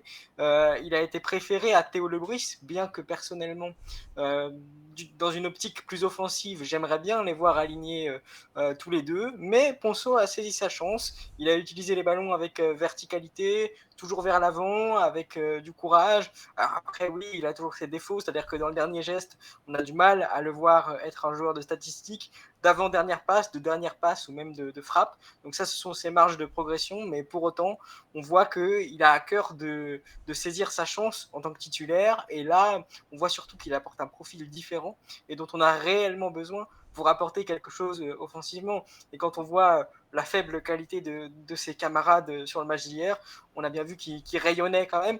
Et puis après, de l'autre côté du terrain, j'aimerais aussi souligner le match de Yvon Mvogo, notre gardien, qui est quand même très très très très bon, très très très régulier aussi. Et il ne faut pas oublier de souligner dans ce sens-là que la période où on a commencé à être moins bon a décliné au niveau des résultats et du jeu, et surtout la période où on a commencé à perdre. Parce qu'en fait, en début de saison, Lorient perdait très peu. Et cette période-là, elle coïncide avec la grave blessure au genou de Mvogo, qui lui a d'ailleurs privé de la Coupe du Monde. C'était assez cruel. Et l'avoir dans les buts, ça change vraiment tout pour préserver un résultat comme celui-là et comme celui du 0-0 au Parc. C'est-à-dire que je ne manque pas du tout de respect à Manoné. Il a fait un intérim de très grande qualité et c'est un gardien très expérimenté qui a même un niveau au-dessus de Lorient probablement, mais c'est quasiment certain, sans faire de fiction, qu'avec Vito Mannone dans les buts à la place d'Ivan Vogo contre le Paris Saint-Germain et contre l'OGC Nice, on est amené à les perdre, les matchs, et à pas avoir de points. Donc Mvogo, c'est un gardien d'une stature et d'une classe supérieure à Lorient, il faut en profiter, même si, bien sûr, la configuration de l'action qui amène le but niçois, elle est préjudiciable sur la prestation d'ensemble de Mvogo, mais c'est quand même assez satisfaisant de l'avoir dans les buts.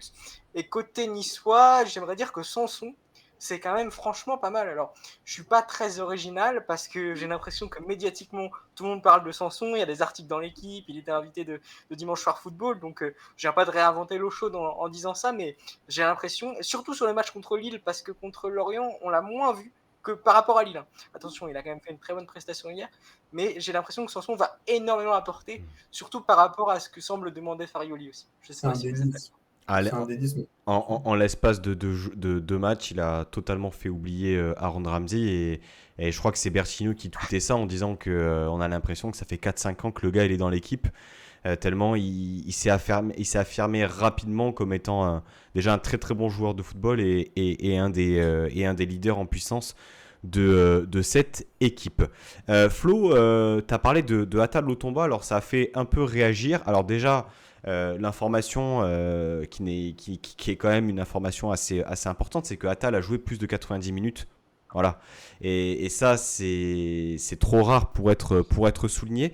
Ça a fait couler un peu d'encre dans la communauté, notamment par rapport au fait que beaucoup estiment, à juste titre ou pas, que le Jordan Lotomba méritait plus que Atal de jouer. Du moins, ne comprenait pas pourquoi Jordan Lotomba n'était pas titulaire, du moins n'était pas rentré en jeu.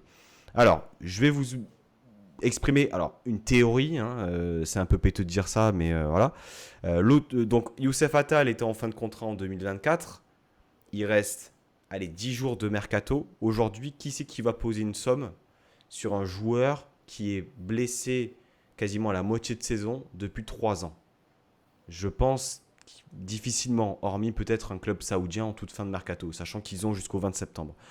Et Jordan Lotomba, il n'est pas dans la même phase. Je crois que son contrat se termine en peut-être 2025. Il lui reste encore 2 ans de contrat. Il est sur une phase plutôt ascendante avec ses 6 derniers mois sous Digard.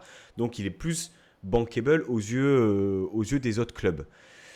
Donc quitte à vendre un joueur pour avoir un step-up à ce poste-là, autant que ce soit Lotomba. Maintenant, voilà. Qu'est-ce que t'en penses, Romain? Est-ce que ça tient? Est-ce que c'est ce qui est dans les tuyaux par rapport aux informations que tu peux potentiellement avoir? Et surtout, est-ce que c'est pas flippant de se dire que on ferait éventuellement la saison avec un Atal au minimum numéro 1 bis? Bah, non, mais déjà, faire une saison avec Atal, enfin, pour moi, c'est de l'ordre de l'impossible. Mais, mais après, je sais, Atal, il partira pas. Cette année, il partira pas. Enfin, en tout cas, par rapport à ce que disait son agent, il partira pas. Et après, quid de Lotomba, bah, c'est toujours pareil, hein. C'est les choix des coachs, malheureusement, ça varie d'un à l'autre. Lotomba, c'est vrai que ça fait quand même depuis un moment qu'il range son frein. Donc, les premières années, on pourrait dire que c'était normal vu son niveau, le niveau qu'il avait. Mais c'est vrai que les 6 derniers mois qu'il a fait avec nous et sa rentrée à Lille, ça pouvait quand même présager un autre, un autre cas que de le voir remplaçant. Mais c'est sûr et certain que bah voilà, Lotomba, s'il y en a un des deux qui doit partir, c'est Lotomba. Et Lotomba, après, de ce qu'on peut savoir, de ce qu'on peut lire dans la presse, et même moi, ce qu'on peut me dire brièvement, parce qu'on rentre jamais dans les détails quand on me dit les choses. Mais ouais, Lotomba, il en a un peu ras le cul, quoi. Donc, ce serait légitime qu'il s'en aille. Sachant que, comme le rappelle Jay, il attend le départ d'Attal depuis son arrivée. Effectivement, il avait été recruté aussi dans l'optique de remplacer Youssef Attal, qui n'est jamais parti du club. Donc, on peut aussi comprendre peut-être la frustration accumulée d'un joueur. Et ça donne aussi un écho important aux dernières rumeurs sorties dans la presse, à savoir Sergino Dest qui finalement est parti en prêt du côté du PSV Eindhoven. Et la rumeur sortie hier, je crois que c'est sur Nice Matin, du latéral Valentin Rosier. Flo, concernant Attal Lotomba, est-ce que aujourd'hui en tant que directeur sportif, si tu avais un choix à faire, bon, choix sans doute contraint, mais le fait de vendre Lotomba pour récupérer un autre de latéral droit, est-ce que c'est pas non plus compliqué et se rajouter un dossier supplémentaire dans une fin de mercato qui risque d'être agitée? Ben, la question qu'il faut se poser, c'est est-ce que c'est peut-être un profil que Farioli ne veut pas? Est-ce que c'est un profil qui correspond au jeu? Est-ce que c'est, comme j'ai dit tout à l'heure, l'utilisation des latéraux a grandement changé à l'OGC Nice. On voit des latéraux beaucoup plus intérieurs. Est-ce que Lotomba a ce profil-là? Est-ce que Lotomba est capable de jouer dans le cœur du jeu? Est-il capable de jouer sous pression? Est-ce que c'est un joueur voilà. C'est Farioli qui préfère aussi un autre profil. Moi, je ne crois pas à la possibilité à l'excuse du fait qu'il soit bancable, tout simplement parce que c'est un poste où tu es déjà fourni. Pour moi, allez, même si tu le vends demain, tu récupères quoi, 8-10 millions et tu dois encore te rajouter une piste à aller chercher. Je pense pas que là, ça soit la priorité du bancable. Hein. Tu m'aurais dit Todibo ou Thuram, je t'aurais dit oui, l'excuse du bancable va. Moi, je pense que c'est peut-être Lotomba qui n'a pas envie, au minima, de partager son temps de jeu avec Attal. Et je pense surtout qu'il ne rentre peut-être pas dans toutes les cases que souhaite Farioli et qu'il aimerait peut-être un autre profil, un profil peut-être moins percutant, mais un peu plus technique, qui peut jouer aussi à l'intérieur du jeu. C'est peut-être ça aussi les causes du départ de Lotomba. Après, pour lui, de son côté, pour sa carrière à lui, il ne faut pas oublier que ben voilà, il aspire à l'Euro qui arrive à la fin de la saison et que il était déjà absent à la Coupe du Monde et que peut-être que il a besoin de temps de jeu et il va peut-être en trouver ailleurs qu'à l'OGC Nice parce qu'au minima, à Nice, ce sera du 50%. Donc voilà. Est-ce que c'est un problème de profil côté Farioli? Est-ce que c'est un tournant dans son choix de carrière vis-à-vis de l'Euro? C'est une question qu'il faut se poser. Mais moi, je pense que le bancable, là, il passe en second plan pour lui. Ok, bon, écoute, on verra bien sur ce dossier-là.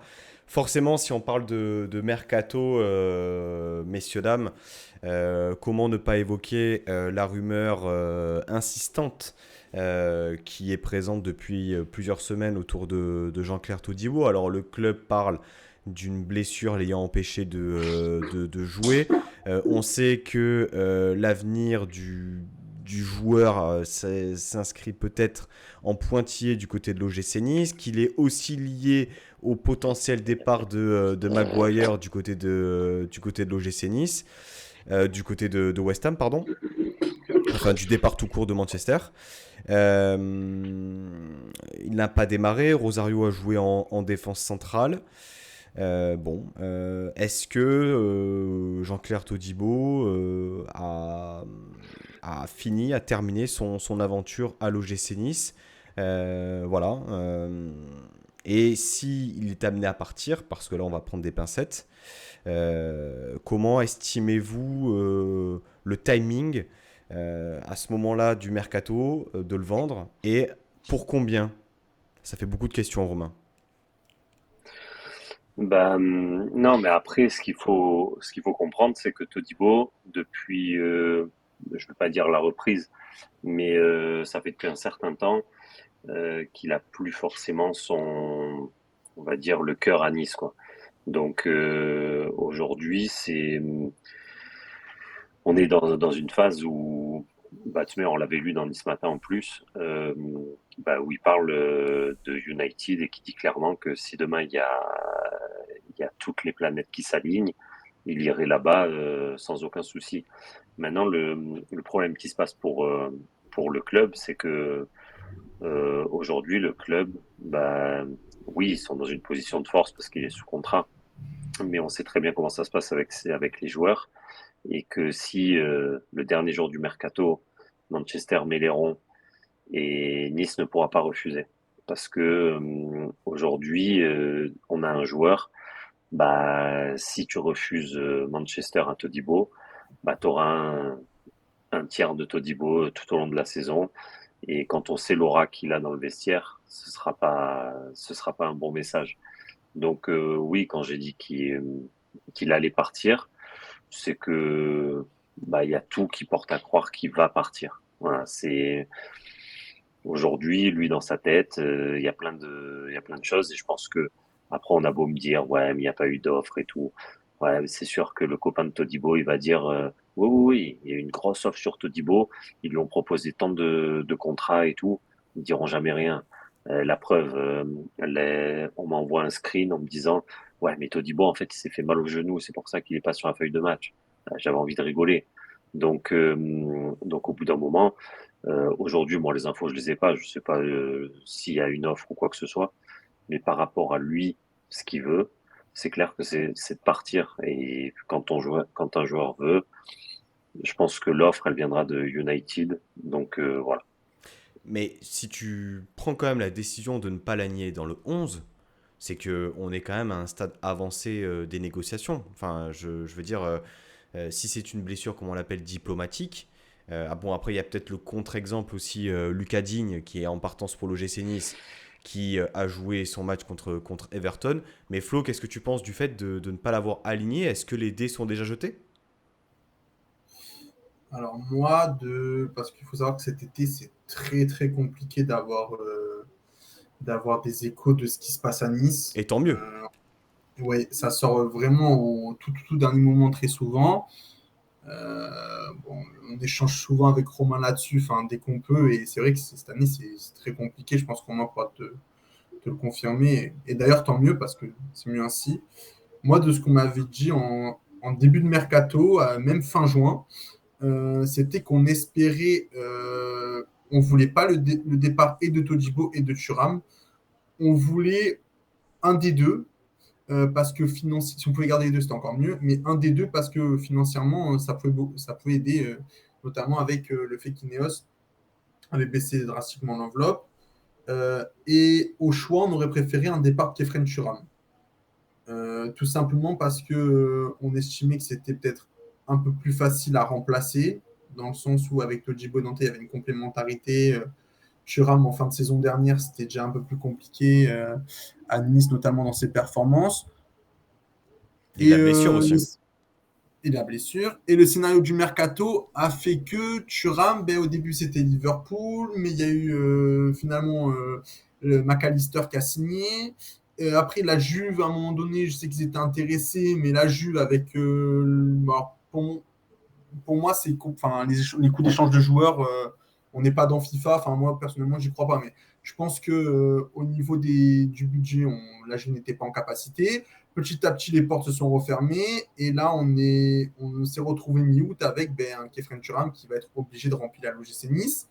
Donc voilà, il faut quand même souligner l'état d'esprit aussi du garçon qui n'a à aucun moment boudé ou grimacé. Il a laissé tranquillement les choses se faire.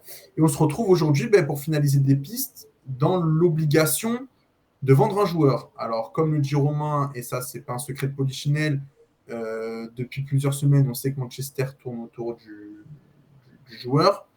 Euh, Actuellement, il n'y a aucun autre club qui a fait connaître, en tout cas enfin, connaître son intérêt, parce que oui, il y a eu des recruteurs qui sont venus, mais vraiment un intérêt. Il n'y a que Manchester qui, pour l'instant, la Juve était très intéressée, mais encore une fois, n'a pas les sous. Il n'y avait que vraiment Manchester d'intéressé. Euh, Moi, de ce que je sais, il n'y a pas encore d'offre concrète pour Todibo. Maintenant, comme dit Romain, c'est sûr que l'entourage Todibo ne va pas crier sur tous les toits. On a une offre, youhou, on a 40 millions sur la table. Maintenant, ce qu'il faut se mettre en tête, c'est que si on veut finaliser un ailier, alors Lucas Jean, apparemment, ce serait un prêt avec option d'achat, mais un ailier, un milieu de terrain qu'on avait visé et prendre un autre central, notamment Christopher Wu, à un moment donné, il faut des sous. Mais tu restes quand même suspendu à un deal qui se fait potentiellement dans l'optique de boucler ton mercato. Est-ce que c'est pas dangereux la situation de l'OGC Nice Alors, actuellement? je pense que les dossiers sont déjà sur la table prêts à être signés si jamais Todibo part. Moi, je ne me fais pas de soucis. Même si Todibo devrait être amené à partir le 29 ou 30 août, je pense que Romain, toi qui es un peu plus habitué que moi, tu fais les coulisses du mercato et on commence un peu à connaître maintenant Ghisolfi. Je pense que les joueurs ciblés, ils sont en attente et qu'on attend juste le feu vert du banquier, quoi, entre guillemets. Enfin, je pense, Romain, je ne sais pas ce que tu en penses, mais moi, je ne me fais pas de soucis. Non, moi non plus. Moi non plus. C'est pas là-dessus. C'est pas ça qui me fait souci. Moi, c'est surtout le souci de. Et pareil, je l'avais mis sur Twitter, que le cas Todibo refasse un cas Michael Seri. Et, C'est ça. Moi, je suis d'accord avec toi. ouais, et moi, on m'a sorti, ouais, mais Seri, il avait fait qu'une bonne saison. Ouais, c'est déjà faux, parce que sous Puel, il avait fait une sacrée saison, et sous Favre, il a fait une sacrée aussi. Mais aujourd'hui, on a un joueur, voilà, qui veut partir. Et le coup de la blessure, euh, voilà, c'est du n'importe quoi, mais c'est pas lié au transfert hein, de Manchester, le fait qu'il n'était pas sur la feuille de match. Après, voilà, c'est pas à moi de dire les choses et on me les a dites mais c'est pas du tout lié à un transfert de Manchester, le fait qu'il soit pas dans le 11 et sur la feuille de match. Moi, ça veut dire que c'est quelqu'un qui est plus dans le projet du club, selon toi? Si, il pourrait l'être, mais lui, dans sa tête, Lui, il en a bah, plus envie, c'est ça. ouais, bah oui, mais après c'est C'est humain, normal, je veux si dire. Manchester et Liverpool. Ben, non, mais voilà, moi, je prends mon cas perso, j'ai changé de boîte et au moment où j'ai changé de boîte, bah mon ancienne boîte, c'est vrai que j'avais plus trop envie de travailler pour elle Oui, non, mais c'est et normal, c'est c'est dur de humain. faire le taf, Il y a des joueurs qui ont des voilà. aussi, hein. Donc voilà, mais après c'est maintenant j'espère pour lui que ça va se décanter, même malgré que mais je préfère avoir un Todibo à 100% et je sais que je l'aurai pas pour Non, cette non. année. Moi, là où je suis Romain, c'est que pour moi, le pire des scénarios, si Nice là n'arrive pas à vendre Todibo. Pour moi, c'est le pire des scénarios. Parce que tu ne te renforces pas, du coup, au niveau du mercato, et tu finis pas toutes les options que tu avais à prendre. Et donc, tu vas notamment garder tes lacunes que tu as. Alors, je n'irai pas à certains postes parce que je trouve le groupe assez complet, mais notamment dans la rotation. Et en plus de ça, tu vas garder un joueur qui n'a plus forcément la tête. Je ne vais pas dire au projet, parce qu'au final, Todibo, il a vendu un projet qui n'a vraiment jamais existé, qui n'a jamais vraiment décollé au final. Oh, il en a Le joueur connu, aussi. il en a connu combien de projets en si peu de temps? C'est terrible. Mais c'est pour ça. Donc, sportivement, je peux comprendre que le garçon, il se sente aussi lésé. Mais 40 millions, moi je suis désolé, mais à un moment donné, si c'est 35 ou 40 millions, tu ne peux pas t'asseoir là-dessus. Là maintenant, tu as un Elia finalisé, un milieu de terrain. Demain, si tu prends Christopher Ou, bien évidemment que tu ne pourras peut-être pas remplacer Todibo, mais je pense que tu limiteras bien la casse. Tu vois ce que je veux dire? Donc, Je voilà. pense que en termes d'accomplissement, euh, on a parlé des ventes potentielles de Thuram et Todibo. Un départ de Todibo me semble beaucoup plus logique qu'un départ de Thuram dans le sens où je ne suis pas en train de juger du niveau des joueurs, mais plus par rapport à ce qu'ils ont réussi à faire à l'OGC Nice. Todibo a moins joué que Thuram, il est là depuis moins longtemps, mais malgré tout, il a été hyper régulier dès qu'il a porté le maillot de l'OGC Nice. Et ça, il faut pas l'oublier. Maintenant, c'est au club, et aux deux clubs en l'occurrence, aux agents et aux joueurs, de trouver un terrain d'entente. Euh, Moi, je considère qu'il a mérité le fait de partir dans un plus grand club. Et si United ou un grand club de ce calibre-là vient toquer à la porte et pose 35-40 millions d'euros, mais on serait fou de ne pas accepter cette somme-là. Et en plus de ça, la résonance de ce transfert, ça fait vitrine. Mais Regardez, même, regardez, venez à l'OGC Nice, on vous développe, et puis 3 ans ou 2-3 ans après, vous partez à United pour 40 millions. Et puis en plus de ça, on vous donne la possibilité de jouer en équipe de France, comme Todibo l'a fait, bon il n'a pas joué mais il a été appelé, ou comme Thuram qui a eu une ou deux sélections. c'est aussi se mettre dans la peau d'un club. Alors, c'est pas méchant de dire ça, mais un club tremplin. Voilà, il n'y a pas de honte à le dire. Maintenant, effectivement, jurisprudence, Jean-Michel Seri, alors le contexte n'était pas du tout le même, mais en termes d'accomplissement, Todibo est encore un jeune joueur qui a une certaine valeur marchande. Moi, je considère que il a le droit et on ne devrait pas pouvoir l'en empêcher, en fait. Alors que Thuram, bon, si on posait 50 millions, j'aurais pas fait la fine bouche, j'aurais laissé partir. Mais j'aurais eu quand même un goût un peu amer en me disant, putain, le talent du gars, j'ai pas eu sa meilleure version, du moins sa version la plus régulière à l'OGC Nice. On a vu des bribes plutôt intéressantes. Peut-être sa meilleure saison, c'est la saison avec Galtier. Mais Todibo, oui, il y a eu la période, les 2 mois, on va pas revenir dessus, l'année dernière où ça a été un peu compliqué. Mais sinon, il a sorti des bêtes de performance depuis qu'il est à l'OGC Nice. Donc, c'est aussi, je pense, et je terminerai là-dessus, c'est l'apprentissage aussi d'un club, du moins d'un top club français, c'est de soigner les sorties. Voilà, on ne sait pas le faire. Regardez la sortie de Benitez, des joueurs alors qui ont été performants. Là, il sort par la grande porte. Voilà, merci de m'avoir fait confiance. Merci d'avoir sauté mon option d'achat. Merci. Et voilà, et je pars, je renfloue les caisses et je pars par la grande porte. Et je pense que même pour l'institution OGC Nice, on aurait tout intérêt à faire ça. Maintenant, peut-être que les dés sont déjà Maintenant, il faut qu'il y ait joués. l'offre. Exactement. Mais moi, je peux pas croire que Manchester soit venu comme ça. Enfin, Todibo, il n'a pas la tête à United juste parce qu'il a lu dans la presse que United s'intéressait à lui, quoi. Donc, pour moi, et comme pour beaucoup, il y a eu des discussions entre l'agent, on va dire, et United. Et pour moi, c'est un deal qui va se faire. Voilà, pour moi, c'est quelque chose qui va se faire. Ils vont trouver une solution pour les centraux qu'ils ont un petit peu en trop. Et il y aura une place pour lui, mais Après, je crois pas que ça se fasse pas. Après, par contre, personnellement, moi, je parle du côté du joueur. Pour moi, c'est une fausse bonne idée d'aller à Man U, actuellement. C'est une Oh, très, très c'est bonne pas idée. sûr. Pour C'est pas suivre le sûr. championnat, franchement, pour Ouais. suivre le championnat anglais, c'est casse-gueule. C'est Oui, casse-gueule oui. parce que c'est très casse-gueule. Mais bon, après, voilà, c'est un peu comme une Disasi ou une Badiachil à Chelsea, quoi. Voilà. Ouais, Pour moi, là, mais quelque part, faut aussi prendre le risque si on se met à sa place, toujours dans cette optique. Il ah, a été, il a été convoqué en équipe de France au mois de juin, je crois. Donc il est sur une phase ascendante. Il a été très régulier chez vous, comme Pancho l'a dit. Il y a le cap Première Ligue à passer. Tu as pris l'exemple de Badiachil et Dissassi transférés à Chelsea, alors que eux, pour le coup, ils ont été très irréguliers. Ils ont montré de belles qualités. L'un d'entre eux a été sélectionné pour la Coupe du Monde, etc. Mais aller à Chelsea, c'est beaucoup plus compliqué aujourd'hui dans le contexte. Je rappelle quand même qu'ils avaient 2 vestiaires en fin de saison dernière, comme Manchester United, où tu as un entraîneur qui lui aussi a un projet de jeu précis, etc. Ah oui, avec un effectif compliqué à gérer, des vestiges du passé un peu difficiles aussi, mais pour Todibo, le risque Première Ligue, il faut le prendre là dans l'optique d'aller à l'Euro, d'ambitionner d'aller à l'Euro en tout cas. Je pense. Et puis, je te rejoins complètement, Hugo, là-dessus. Et j'étais un peu de cet avis-là, Flo, il y a peut-être quelques semaines, du moins quand les premières rumeurs sont sorties. Mais honnêtement, déjà, je pense que la reconstruction actuelle de United, elle est plutôt sur une pente plutôt ascendante.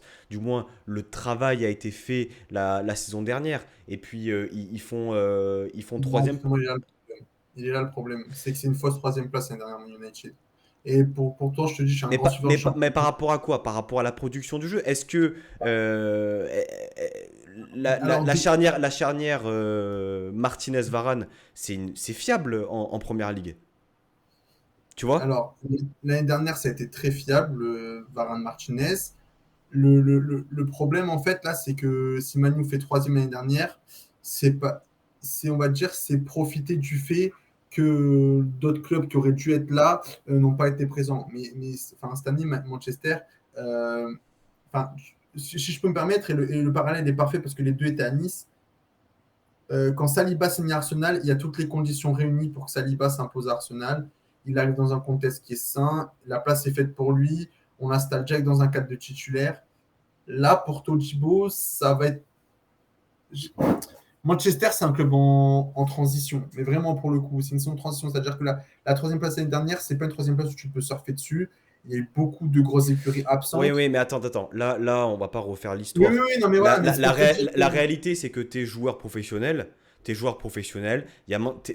à Nice, on vient te chercher, t'es Manchester United avec tout ce que ça représente. Tu joues la LDC, même s'il y a de la concurrence, même s'il faut chauffer le banc pendant les premières semaines, t'y vas quoi. Mais bien sûr, mais c'est pour ça qu'à la base, c'était juste un petit parallèle. Après, c'est transformé en débat. Mais c'est juste que pour moi, c'était une fausse bonne idée. Et que peut-être un tremplin style Leipzig ou un club comme ça aurait été. Bon, ils ne sont pas venus. Mais ce que je veux dire, c'est que voilà, pour moi, c'est la fausse bonne idée. C'est le club historique qui est lourd à porter parce qu'en ce moment, ça va mal. Enfin, ça va mal. Ouais, mais de toute façon, la première ligue, c'est avantageux pour tout le monde, dans le sens où ça fait rêver le joueur, ça permet au club d'avoir plus de cash. Il faut aussi avoir cette réalité-là en compte. Malheureusement, c'est pas forcément le football qu'on aime, mais c'est la vérité aujourd'hui. Un transfert à première ligue, ça arrange toutes les parties. Et Manchester United, par rapport à Chelsea, et puis si tu prends quand même par rapport à l'époque Ole Gunnar Solskjaer dans son ensemble, avec Ten Hag, il semblerait qu'il y ait un peu plus de cohérence, même si c'est pas le United d'antan, et comme tu l'as dit, on voit qu'il y a des clubs moins huppés, style Brighton, qui travaillent avec plus de cohérence et de régularité sur les dernières saisons. Mais tu dis à Todibo, tu veux aller à Brighton ou à United, il va plutôt aller à United, je pense. Parenthèse refermée sur Todibo, messieurs, j'aimerais juste qu'on clôture l'émission par le sujet de Lucas Digne, puisque c'est annoncé avec insistance ces derniers jours. L'OGC Nice tiendrait son latéral gauche en la personne de Lucas Digne, qui a été titulaire ce week-end avec Aston Villa contre Everton pour une victoire 4-0. Il a été apparemment très très bon. Lucas Digne, on ne va pas le présenter. On fera une émission de toute manière avec un ou deux invités d'ailleurs qui nous parleront du passage de Digne chez les Toffees d'Everton et à Villa. Peut-être un mot sur le joueur et sur le deal, Romain, qui risque de se faire cette semaine. On a attendu de longues années. On a eu une ribambelle de latéraux gauche qui ont signé au club. On ne va pas les rappeler pour le bien de notre santé mentale et de celle du chat. Mais si tu signes Lucas Digne dans le contexte actuel avec la sobriété voulue par Ineos et les vannes fermées, le fameux voile sur les finances du club, waouh. Un joueur accompli, qui est rodé, qui a joué dans des très grands clubs européens et qui a toujours du niveau et qui aura sans doute la volonté de viser une place pour l'Euro l'année prochaine. Non, mais carrément. Moi, c'était le transfert auquel je pouvais pas croire en début de mercato quand on en parlait. Mais clairement, après, moi, l'info que j'avais eue, c'était que toutes les parties étaient OK, qui s'étaient approchées à 99% d'un accord, mais par contre, qui devaient jouer le fameux match de dimanche. Maintenant, je sais pas, apparemment, il y a un sursaut, il y a un bug au niveau d'Acuna, je crois. Donc, je sais pas si ça va jouer ou pas. Mais en tout cas, moi, je suis très, très, très confiant pour le voir cette semaine. Apparemment, alors là, on est dans les informations et des rôdeurs de Twitter qui annoncent 2 visites médicales cette semaine. Donc, elle risque Alors, d'être. Oui, Romain, ce vas-y. qu'il faut savoir sur les visites médicales, c'est que souvent, le club prend 2 créneaux pour pas le louper, en fait. Voilà. D'accord. Donc, c'est pas parce qu'il y a 2 visites médicales qu'il y aura 2 joueurs. Aïe. Créneaux. Ah, Pas là, le louper, en fait. il fait, Voilà. il fait froid tout d'un coup. C'est pas parce qu'il y a 2 visites médicales. Ouais, bah après, c'est. Et ça, c'est déjà vu qu'il y ait des visites médicales et qu'il y a eu des gains aussi. Mais ça, j'y crois moins. Mais, euh, mais en tout cas, voilà, ce qu'il faut savoir, c'est que c'est pas parce qu'il y a 3 visites médicales dans la semaine, c'est juste pour que le club ait un créneau pour pouvoir la faire, pour pas louper un créneau, quoi. Flo, sur Lucas Digne, un mot peut-être avant qu'on clôture. Bah, Il y a quoi à dire là. Alors, franchement, les gars, on est là, on finit en 9e, à une méconnaissable 9e place, 2 points derrière Clermont il y a 3 mois. On est tous au fond du trou. On se dit, c'est qui le pizzaiolo qui arrive. On a une équipe qui se met à jouer au ballon. Le mercato le plus abouti sous Ineos. Enfin, en tout cas, il n'est pas encore fini, mais tu prends quand même un beau gars ça n'a pas fait beaucoup écho, mais c'est quand même un mec qui avait une très bonne réputation à Sao Solo, qui a eu plusieurs fois en contact avec des clubs comme l'OM, comme l'OL, durant sa période en Serie A, qui était l'un des chouchous de Zerbi, qui voulait l'emmener avec le Shakhtar, tu arrives à le faire signer, il va à l'Atalanta Bergame. Derrière, tu signes Lucas Digne, international français. Les gars, moi, s'il y a 3 mois, on m'avait dit ça, moi, franchement, là, arrière-gauche, je m'attendais à avoir Djurmi bis, je vous dis la vérité. C'est impensable. Et voilà, mais en tout cas, on va dire ce qui nous sauve, encore une fois, et je suis désolé de le dire, mais le cadre de notre région nous sauve sur ce dossier. Je vous le dis très honnêtement. Le cadre de la région et le fait, encore une fois, qu'on ait un alignement des planètes parce que Jean a énormément. Enfin, la femme de Jean, surtout, a de la famille ici. C'est un alignement des planètes, mais on a de la chance, et désolé pour nos amis bretons, mais de vivre dans la plus belle région de France, ce qui fait beaucoup d'avantages à ce niveau-là. Voilà. On a les mêmes atouts, ça va, on va pas. Pourquoi nous comparer? C'est un peu T'as pas la la neige. mer, ça. T'as Sert pas à la rien de neige. comparer. Non, c'est sûr, mais bon, on va tout avoir. Non, mais voilà, mais ça nous sauve. Là, franchement, des fois, sur la Côte d'Azur, les mecs, on peut dire qu'ils viennent pour les vacances, mais le cadre de vie qu'il y a ici, on a de la chance. Souvent, les joueurs qu'on approche, bizarrement, même à l'époque où on fait Galtier, qui est complètement fou, il y a aussi le fait qu'il y a de la famille à Galtier qui est dans la région, et à chaque fois, on s'en tire bien grâce à ça aussi. Et là, franchement, si t'es Nice, t'as le même projet et tout, mais t'es à Bordeaux, je suis pas sûr que Ginny signe.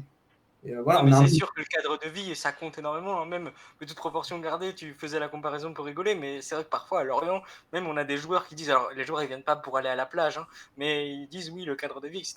Ça compte, je pense, et surtout pour l'entourage des joueurs, de se dire on va vivre dans un cadre où les gens vont en vacances. Ça peut compter. Et surtout pour des joueurs qui reviennent en France. Ouais, donc juste pour finir, Pancho, franchement, c'est une masterclass. Je suis désolé, mais là, je peux rien rajouter. C'est une masterclass. Eh bien, je te rejoins là-dessus. Hâte de voir la fin de ce mercato-là et hâte d'être à dimanche soir pour enfoncer les Lyonnais. Je vois que Nissar d'État voulait parler de Diop. On en reparlera peut-être lors du prochain match. Même si c'est vrai que peut-être que le sujet mérite d'être soulevé. J'ai juste une question. On a la date d'indisponibilité de Boga, c'est déjà réglé ou ça en est où? Je savais, Romain. S'il n'a pas joué contre Lorient, c'était pour être à 100% contre Lyon.